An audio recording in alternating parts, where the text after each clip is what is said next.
ఏ ఎక్కడిది షార్మినార్ చెమక్కున మెరుస్తుందనుకో రాదుండ్రి. రంజాన్ నెల కదా, షాపింగ్ మామూలుగా లేదబ్బా. ముస్లింలకు ఇదే పెద్ద పండుగ కాబట్టి ఓ లెవెల్లో చేసుకుంటారన్నట్టు.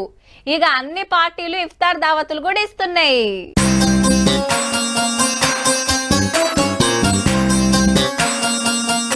హైదరాబాద్ ఎల్బీ స్టేడియంలా ఇఫ్తార్ దావత్ ఇచ్చింది సర్కారు. ఎంఐఎం అధ్యక్షుడు అసద్ బాయ్, ముస్లిం మత పెద్దలు, ముఖ్యమైనోళ్ళు చాలా మందే వచ్చిండ్రు.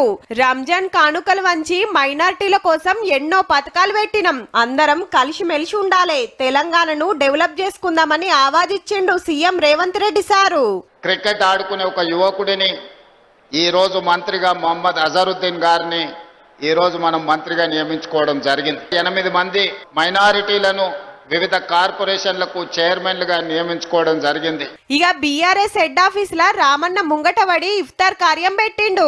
మా ఏలువడిలా ముస్లింలను మంచిగా చూసుకున్నాం అనుకొచ్చిండు.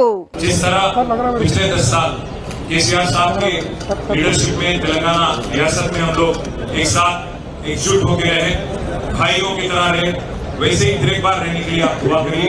బీజేపీ అధ్యక్షుడు రామచందర్ రావు సారు ఇఫ్తార్ విందుకొచ్చిండు. పాటోలు పెడితే అందరినీ సమానంగా చూస్తుందట సెంట్రల్ గవర్నమెంట్.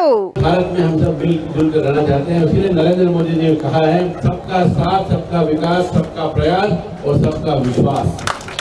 జిల్లాలో కూడా జోరుగా నడుస్తున్నాయి.